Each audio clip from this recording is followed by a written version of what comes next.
कर्नाटक में एक बार फिर अक़लियतों को मायूसी हुई है। जी हां, आज रियासत की बीजेपी हुकूमत की काबीना में तौसीए अमल में आई। कुल 29 वज़रा ने ओहदे और राजदारी का हलफ लिया।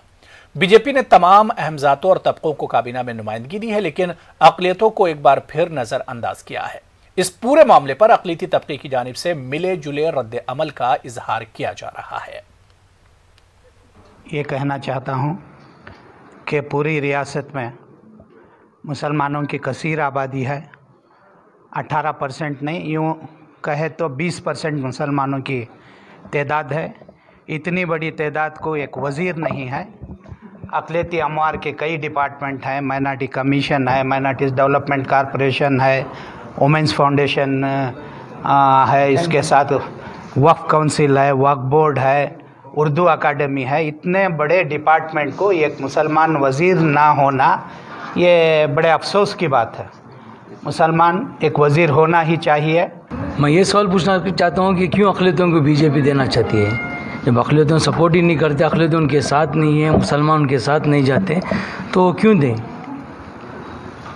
तो वो एक पार्टी ऐसी है कि मुसलमानों उनसे दूर हैं, और जब भी मिनिस्ट्रियल का कोई बर्थ लेने आते हैं तो ये आवाज़ क्यों उठाते हैं कि बीजेपी क्यों नहीं दी? हम ये नहीं देखते कि जब कांग्रेस सरकार थी, कांग्रेस में जब 15-16 मुस्लिम नुमाइंदे थे, उसमें 1 या 2 देते, और आज तक कांग्रेस ने मुसलमान को डीसीएम नहीं बनाया, वो बात नहीं उठाते। जब पिछली सरकार जेडीएस की थी, कुमार स्वामी ने फारूक साहब को मिनिस्ट्रियल का बर्थ नहीं दिए, तो तुम उनको इल्ज़ाम नहीं दे रहे, बार बार बीजेपी क्यों दे रहे? सबको मालूम है कि बीजेपी नहीं देती, और बीजेपी को हम सपोर्ट नहीं करते। उनके पास मुस्लिम लीडर्स नहीं है, तो कैसा दे सकते हैं? नहीं, बीजेपी में माइनॉरिटी मोर्चा है, ये लोगों को बांटना चाहते हैं। अगर आप बीजेपी से कोई अक़लियतों के लिए कोई उम्मीद रखते हैं तो ये लोगों की गलतफहमी होगी। इन्होंने पिछली बार जो सिद्धरामैया साहब की सरकार में 3,500 करोड़ का जो मुसलमानों को और अक़लियतों के लिए बजट था, उसको काट कर करीब 300 करोड़ कर दिया गया है। ना किसी को स्कॉलरशिप मिलती है, ना किसी को एजुकेशनल लोन मिलता है, ना किसी को कोई, ना वक्फ बोर्ड के लिए बजट बचा है आज, ना कोई भी अक़लियती कामों के लिए, उनके डेवलपमेंट वर्क के लिए आज इस कंगाल सरकार में एक नया पैसा नहीं है। तो इस सरकार जो नई कैबिनेट बनी है, इससे हम कोई उम्मीद नहीं रखते हैं, ना उम्मीद रखने की ज़रूरत भी है। अमित शाह जी की तरफ से भी, BS येडियुरप्पा साहब की तरफ से भी, SR बसवराज बोम्मई साहब की तरफ से भी जो है बाकायदा मुसलमानों के तहफ़्फ़ुज़ होंगे और महफूज होंगे, ये यकीन रख के मान के चलो। आप हमारी कोशिश है, ये नहीं कि हमारी मांग है। जब बच्चा रोएगा तो माँ दूध पिलाएगी। सेंट्रल वक्फ काउंसिल की टीम ने मुंबई में वक्फ बोर्ड की जायदादों का जायजा लिया। सेंट्रल वक्फ काउंसिल की टीम के रुकन दरख्शान अंद्राबी, वसीम खान और हनीफ अली ने मुंबई के मुख्तलिफ इलाकों का दौरा करके औकाफ की जायदादों का जायजा लिया। टीम ने पंखे शाह बाबा दरगाह, अंजुमन इत्तेहाद व तरक्की मदीना जामा मस्जिद ट्रस्ट, नूर मोहम्मद अहले सुन्नत नूरानी मस्जिद, मदरसा तालिमुस्सलाम, जामे मस्जिद अहले हदीस, चौधरी स्टेट दरगाह का दौरा किया। इस मौके पर टीम ने लोगों की शिकायत भी सुनी। देखिए, हमारी टीम पिछले कई रोज़ से दौरे पे हैं। औरंगाबाद से हम आज पहुँचे यहाँ पे, और पहले ही हमने ज़ियारत पंके शाह साहब के यहाँ पे, बाबा शाह साहब के यहाँ पे गए, वहाँ पे ज़ियारत की। वहाँ पे भी कुछ मुद्दे हैं जो वक्फ और लोगों के दरमियान हैं, वक्फ प्रॉपर्टी के दरमियान हैं। उसके बाद हम यहाँ मदीना मस्जिद में आ गए हैं। लेकिन असल में देखा जाए तो वक्फ प्रॉपर्टीज़ को लेकर पूरे हिंदुस्तान में तज़ाद है, और ये तज़ाद दिन ब दिन बढ़ता ही जा रहा है। इसमें कौन मुलव्वस है और कौन नहीं है, ये हमें दिखता तो है, लेकिन इस पर कार्रवाई नहीं हो रही है। इसमें वक्फ को जागरूक होना पड़ेगा। वक्फ के लोग जो मुलाजिम हैं वहाँ पे, उनको देखना पड़ेगा कि हमारी जायदादें जितना है, अभी हमारे वसीम साहब जो यहाँ के ही रहने वाले हैं, ये आंकड़ा बता रहे थे महाराष्ट्र में कितना हमारे में, और ख़ासकर मुंबई में हमारे पास कितने एसेट्स थे, और आज की डेट में वो कहीं हमें नज़र नहीं आ रहे हैं, वो ग्रैबर्स ने खा लिए हैं। इसके लिए गवर्नमेंट की तरफ से एक पूरा क्लियर कट मैसेज है कि वक्फ की ज़मीन ना किसी की हो सकती है, ना ये कोई खरीद सकता है, ना इसका किसी का इंतकाल हो सकता है। वक्फ की ज़मीन अल्लाह की अमानत है और ये अल्लाह के काम के लिए ही हमें इस पे काम करना है, चाहे हमें ट्रस्ट बनाना है, चाहे मस्जिद बनानी है, स्कूल बनाना है, हॉस्पिटल, मगर ये किसी की जायदाद नहीं है। इसलिए वक्फ काउंसिल का ये मानना है कि हम पूरे हिंदुस्तान में इसलिए घूम रहे हैं और हमारा जो मैपिंग का सिस्टम है, जियो मैपिंग जो हम पूरा डिजिटल इंडिया में बना रहे हैं, उसी के साथ डिजिटल वक्फ प्रॉपर्टीज़ हम बना रहे हैं। देखिए, पिछले 6 सालों में लगातार सेंट्रल वक्फ काउंसिल की टीम पूरे देश के वक्फ बोर्डों का दौरा कर रही है। जितने भी राज्य हैं वक्फ बोर्ड के, वहाँ पे जाकर सेंट्रल और राज्य वक्फ बोर्ड के बीच में एक समन्वय बनाकर जो इसके मार्फत सामाजिक काम हो सके, इस बिना पर हम लोग दौरा कर रहे हैं। राज्य वक्फ बोर्ड में हमको राज्य वक्फ बोर्ड से कुछ शिकायतें आई थी, तो हमारा चूँकि ये रूटीन एक दौरा था, तो कुछ शिकायतें आई थी, तो हमने वहाँ पे भी विज़िट किया। उसी सिलसिले में आज हम लोग एक मदीना मस्जिद में इलेक्शन को लेकर कुछ हमारे पास शिकायत आई थी, तो आज हम लोगों ने बैठ के उसका सॉल्यूशन निकाला और इंशाल्लाह अगले कुछ दिनों में यहाँ पे इलेक्शन होंगे। ये हमारा मेन मकसद है। देखिए, यहाँ गवर्नमेंट की जिम्मेदारी है कि वो जो गैप आया है यानी एम्प्लॉयज़ का, यानी होना तो ये चाहिए था, क्योंकि सीईओ साहब मुझे ये बताया कि 214 एम्प्लॉयज़ के लिए उन्होंने अप्लाई किए हैं और गवर्नमेंट में फाइल अभी रुकी हुई है। तो सबसे पहले जब तक कि हमारे पास एम्प्लॉयज़ नहीं आएंगे, इसी तरीके के वक्फ प्रॉपर्टीज़ बर्बाद होती रहेगी। सारे देश में आज 80% प्रॉपर्टी हमारे पास नहीं है, कहीं पे 20%, कहीं पे 15% बची हुई है। और अगर हम यानी ये मुसलमानों का अवलिन फरीज़ा है, सबसे पहले इसमें सियासी जो मदाखलत है, पॉलिटिकल इन्वॉल्वमेंट, कोई भी पार्टी हो, वो रुकना ज़रूरी है। और जब तक वो नहीं रुकेगा और जब तक वक्फ बोर्ड उनके ज़ेर असर काम करेगा, यही इंक्रोचमेंट होते रहेगा, यही बर्बादी होती रहेगी हमारी जायदादों की। वेलफेयर पार्टी ऑफ इंडिया के सदर और मुस्लिम पर्सनल बोर्ड के रुकन कासिम रसूल इलियास ने दहली गेट इलाके का दौरा किया। कासिम रसूल इलियास ने मुतासरा खानदान से मुलाकात की और मामले की आला सतह की जांच का मुतालबा किया। उन्होंने कहा कि आसिफा और हाथरस के बाद दहली में दलित बच्ची के साथ इस्मत दरी और जलाने का मामला सामने आया है, इसकी आला सतह की जांच होनी चाहिए। उन्होंने केजरीवाल हुकूमत और मरकजी हुकूमत दोनों को इस वाक़े के लिए जिम्मेदार ठहराया।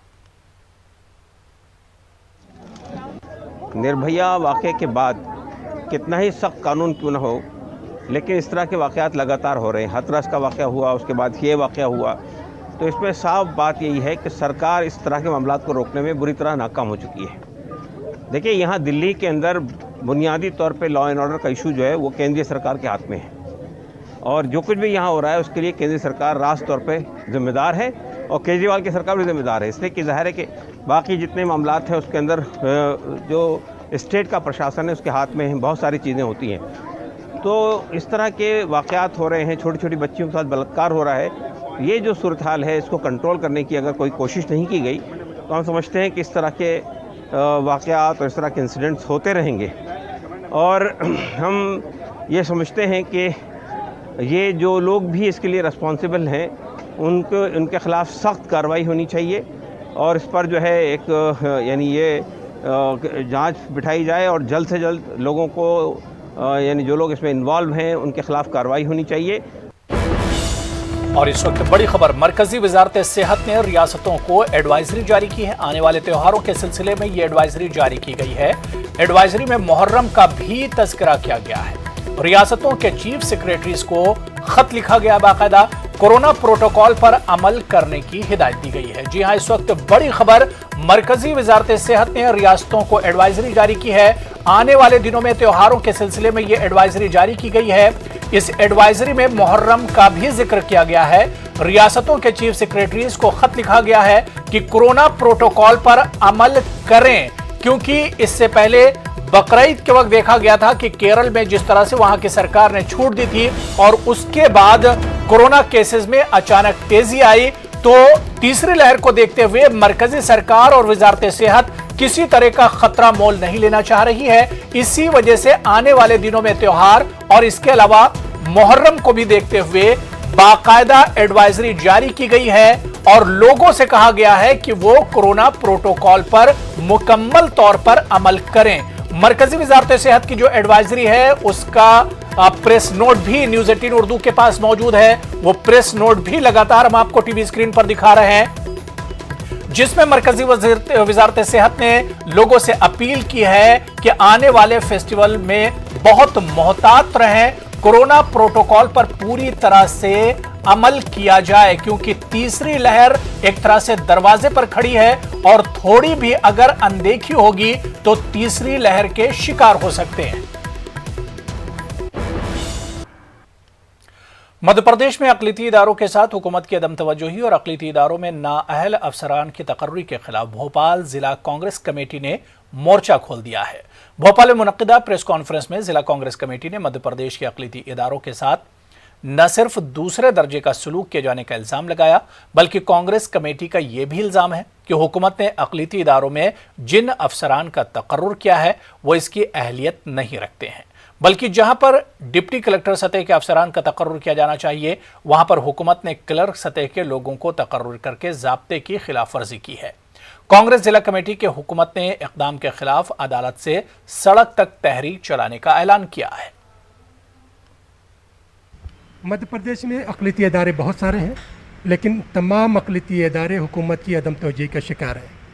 वक्फ बोर्ड की बात करें, हज कमेटी की बात करें, मदरसा बोर्ड की बात करें या फिर मसाजिद कमेटी की, या फिर जो अक़लियती दूसरे इदारे हैं, अक़लियती कमीशन की बात करें, यहाँ पर लोग 2018 से तकर्रुर ही नहीं हुई और फिर जहाँ पर अफसरान मौजूद हैं वहाँ पर ये शिकायत है कि उस ज़ाब्ते के तहत उनकी तकर्रुर नहीं हुई। इस पर बातचीत करने के लिए जब भोपाल जिला कांग्रेस के जो अहदेदारान मौजूद हैं उनसे जानते हैं कि आप लोगों ने आज प्रेस कॉन्फ्रेंस की है तो क्या मुतालबा? हमारा मुतालबा यह है कि जितने भी अक़लियती इदारे हैं मध्य प्रदेश गवर्नमेंट के अंडर में, ख़ास तौर से हज कमेटी मध्य प्रदेश राज्य हज हाउस के ज़रिए जिसका संचालन होता है, मध्य प्रदेश वक्फ बोर्ड मुतवल्ली कमेटी जिसको अभी ख़त्म कर दिया गया है, मसाजिद कमेटी और मदरसा बोर्ड, इनमें जब से ये सरकार 15 साल से रही और उसके बाद फिर दोबारा आई, इसकी इन सभी इदारों की अनदेखी की गई और यहाँ पर अपात्र व्यक्तियों की नियुक्ति कर दी जाती है।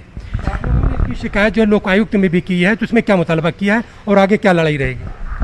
हमने इसकी शिकायत करी है लोक आयुक्त में परसों और 15 दिन हम देखेंगे अगर कोई कार्रवाई की जाती है। हमने मंत्री के विरुद्ध शिकायत करी है जो हमारे अल्पसंख्यक विभाग के मंत्री हैं राम खिलावन पटेल जी, उनके ख़िलाफ़, और M.K. अग्रवाल जो सेक्रेटरी हैं और आयुक्त भी हैं अल्पसंख्यक विभाग के, उनके ख़िलाफ़ शिकायत करी है।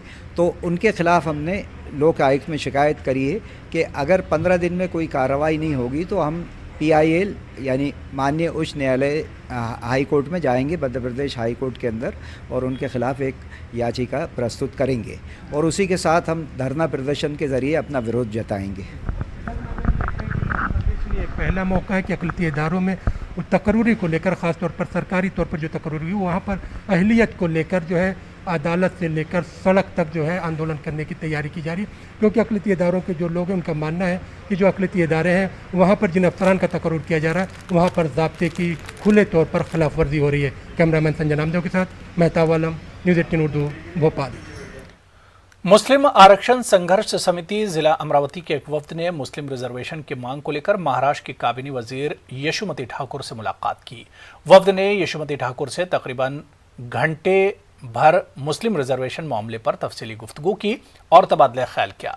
इस मौके पर यशोमती वफ्द के अराकीन को यकीन दिलाया कि इस मामले को काबीना इजलास में उठाएंगी।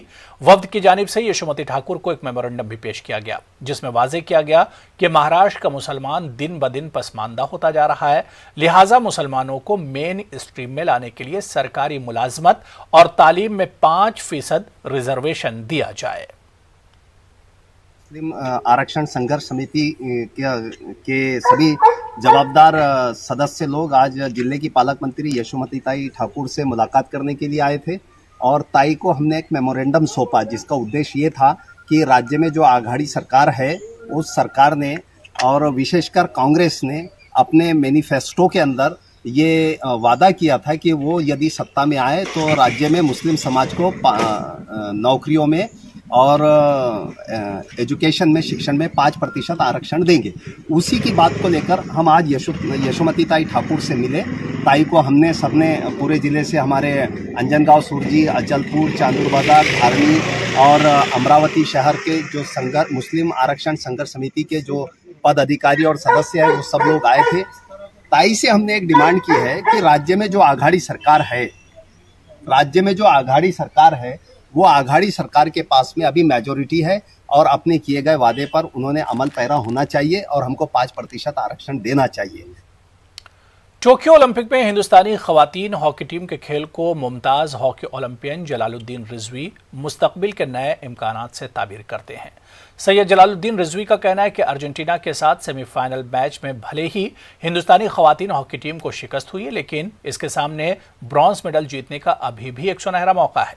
जलालुद्दीन रिजवी ने कहा कि खवातीन हॉकी टीम ने ओलंपिक के मैचों में जिस तरह से अपने बेहतरीन खेल का मुजाहरा किया है, इससे यह कवी उम्मीद है कि खवातीन हॉकी टीम मेडल के साथ मुल्क वापसी करेगी। खवातीन हॉकी टीम के मजबूत पहलुओं और इसकी बेहतरीन खेल को लेकर हमारे नुमाइंदे मेहताब आलम ने मुमताज हॉकी ओलंपियन जलालुद्दीन रिजवी से खास बातचीत की। टोक्यो ओलंपिक में आज वीमेंस हॉकी के मुकाबले में नंबरों में हमारी टीम ज़रूर हारी है, लेकिन अगर ओवरऑल परफॉर्मेंस की बात की जाए तो हमारी टीम ने जो है ज़मीन से आसमान का सफ़र तय किया है। इस पर बातचीत करने के लिए हमारे साथ Mumtaz hockey player, hockey Olympian से जलालुद्दीन रिजवी साहब, और उनसे जानते हैं कि आज का जो मुकाबला अर्जेंटीना से था उसमें कहाँ पर कमी रहेगी। बहुत अच्छा खेले और ये था कि हमको गोल वोर करना थे और गोल बचाना था। एक अच्छा गोल हमने किया, लीड ली, फर्स्ट हाफ में ले ली और फर्स्ट हाफ में हम जीते। दूसरे हाफ में वो गोल बराबर हुआ और तीसरे में हमारे ऊपर गोल हो गया। लेकिन मैं देख रहा हूँ कि जब तक हमने जो अटैकिंग खेला तो हमने गोल किया, जब हम डिफेंसिव हुए तो हमारे ऊपर अटैक हो गया। अटैक हुए बहुत हमारे ऊपर, इन्होंने पीछे डिफेंस ने बहुत अच्छा बचाया, लेकिन उस अटैक में ये लोग एकदम से घबरा गए और ज़्यादा हम डिफेंसिव खेलने लगे। ये एक टैक्टिस होती है टीमों की कि पहले अटैक कर दो तो ये लोग डिफेंस में चले जाएं तो अटैक ना कर पाएँ। तो ये टैक्टिस की अर्जेंटीना से अभी 2 महीने पहले हमारी टीम खेल के आई है। वहाँ पर 2-3 मैच भी खेले हैं ये लोग, वहाँ हारे भी थे और कुछ मैच जीते भी थे ये लोग। लेकिन कुल मिला के ये था कि मुकाबला बहुत अच्छा था और कहीं पहले हाफ में जबकि हम जीते हैं, ज़्यादा बॉल पोजीशन में अर्जेंटीना के रही है, लेकिन सेकंड हाफ में पोजीशन में हमारे पास रही। बाद में ये रिज़ल्ट आया था कि 50-50% बॉल इनके पास और हमारे पास थी। थर्ड हाफ हम बहुत ख़राब खेल गए। थर्ड हाफ में अगर हम बहुत डिफेंसिव नहीं होते तो हमारी टीम शायद गोल बराबर कर सकती थी, और जब गोल बराबर हो जाता तो जाहिर है कि फिर एक खेल का अलग से जज्बा और खिलाड़ियों में ताकत आ जाती है, तो रिजल्ट बदल सकता था। फिर मैं देख रहा हूँ कि अभी हमारे पास एक मौका और है ब्रॉन्ज मेडल के लिए और उसको मुकाबला ब्रिटेन से होगा।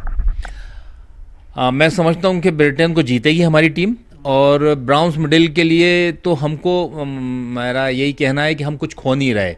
तो आपको तो ऑल आउट खेलना है, अटैकिंग खेलना है, गोल करना है। गोल 1, 2, 3 जितने गोल बनते हैं, अगर हमारे ऊपर एक आध होता भी है तो उसकी फिक्र नहीं करना चाहिए, लेकिन आप गोल मारने की क्षमता है, खिलाड़ियों में है। हमारे प्लेयर फॉरवर्ड वो अच्छा खेल रहे थे, उनमें गोल मारने का स्टाइल है, वो लोग कर सकते थे। लेकिन आप अगर डिफेंसिव हॉकी खेलेंगे तो उससे डिफेंसिव खेलने से आप जीत नहीं पाएंगे। तो जीतने के लिए तो आपको ब्राउन्स मेडल लेना ही है। जब जीतना है तो फिर आपको अटैक करना पड़ेगा, और कोच को ये समझना है कि हमको जीतना है, हर हालत में ब्राउन्स मेडल लेना है, क्योंकि हमारे पास अब वही बचा है। यकीनी तौर पर वही बचा हुआ, और तमाम लोगों की उम्मीद है हिंदुस्तान की जो है विमेंस ख़वातीन की हॉकी टीम से, और तमाम लोग दुआ कर रहे हैं कि जब टीम वापस आए तो मेडल के साथ आए। कैमरामैन संजय नामदेव के साथ मेहताब आलम, न्यूज़ 18 उर्दू, भोपाल। अकोला में फ्लाइंग कलर्स फाउंडेशन के ज़रिए एहतमाम एक ब्लड डोनेशन कैंप का इनेकाद किया गया, जिसमें नौजवानों के साथ साथ खवातीन ने भी बढ़ चढ़ कर हिस्सा लिया। खून का अतिया देने वालों को फाउंडेशन की जानिब से सर्टिफिकेट भी दिए गए। के ज़ेरे एहतमाम जहाँ रोटी बैंक, कपड़ा बैंक चलता है, वहाँ पर नीडेड पेशेंट्स के लिए अल्हम्दुलिल्लाह पिछले 2 साल से मेडिकल रिलीफ सेंटर भी चलाया जा रहा है, जिसके ज़रिए से मुख्तलिफ़ किस्म के लोगों के मेडिकल के जो काम होते हैं वो किए जाते हैं। अल्हम्दुलिल्लाह आज जो है ये ब्लड डोनेशन कैंप यहाँ पे मुनक़िद किया गया। और उम्मीद करता हूँ कि ये मेडिकल के कामों में जिस तरह उनको अभी कोऑपरेट कर रहे हैं आगे भी इंशाल्लाह कोऑपरेट करते रहेंगे। कि बहुत मर्तबा जो ज़रूरतमंद है सिंपल ग्रुप भी अवेलेबल नहीं होता है, जो रेयर ग्रुप है उसकी तो बात दूर की है। तो इस तरह डोनेशन करने से जो नीडी पर्सन है उनको वक्त पर प्रॉपर जो है ब्लड ग्रुप का मैसर होगा। और अगर आप एक डायरेक्टरी मेंटेन करते हैं तो आपके पास ब्लड ग्रुप का नंबर्स, डोनर्स के नंबर्स और इंफॉर्मेशन रहेगी, वक्त पड़ने पे आप। कर्नाटक के रायचूर में तारीखी इमारतों के तहफ़्फ़ुज़ को लेकर सियासी रहनुमा और समाजी कारकुनों ने आसार कदीमा के दफ्तर के सामने स्याह पट्टी बांधकर एहतजाज किया। एहतजाज में कांग्रेस, आम आदमी पार्टी के अलावा जय कर्नाटक संघ और स्वर्ण कर्नाटक रक्षा सेना के लीडरों ने हिस्सा लिया। इस मौके पर कांग्रेस जिला अक़लियती सेल के सदर और सीएमसी रुकन साजिद समीर ने कहा कि रायचूर शहर में वाक़े पंच बीबी पहाड़ और कदीम वाच टावर का एक हिस्सा मुनहदिम होकर 1 साल से ज़ायद अरसा गुजर चुका है, लेकिन जिला इंतजामिया और महकमे आसार कदीमा के अहदेदारों की खामोशी बरकरार है। एहतजाजी समाजी कारकुनों ने तारीखी इमारतों के तहफ़्फ़ुज़ के लिए खुसूसी इक़दाम करने की मांग करते हुए एक मेमोरेंडम पेश किया। ब्लैक रिबन बांध के उसका खिलाफ हमारी नाराज़गी का इजहार करते हुए हमें मेमोरेंडम देने के लिए आए और उनसे अपील करते हैं कि आसारी खदीमा को एक लेटर लिख के उससे जो फंड आता है उसके लिए हमारी जल्दी तामीर करे, और उनसे नहीं होता तो गवर्नमेंट ऑफ कर्नाटका से हम रिक्वेस्ट करते हैं वो एक्शन ले, ताकि पुरानी इमारतें जो कदीम ज़माने से एक यादगार की तरह रायचूर में है वो ना मिट जाए। ऑल इंडिया पसमानदा मुस्लिम महाज अलीगढ़ यूनिट के जिम्मेदारों ने आज एक प्रेस कॉन्फ्रेंस करके मुस्लिम पसमानदा समाज को रिजर्वेशन दिए जाने का मुतालबा किया। तंजीम के जिम्मेदारों ने हुकूमत से मुतालबा किया कि आर्टिकल 341 पर जो मजहबी रोक 1950 में लगाई गई थी उसे हटाएं और मुस्लिम दलितों को इसमें शामिल करें, क्योंकि समाज में जो ज़ात बिरादरी हिंदुओं में है वो मुसलमानों में भी है। इसलिए जो हमारे मुस्लिम दलित और ईसाई दलित हैं उन्हें हुकूमत की रिजर्वेशन पॉलिसी का फ़ायदा मिलना चाहिए ताकि वो भी मेन स्ट्रीम में आ सकें।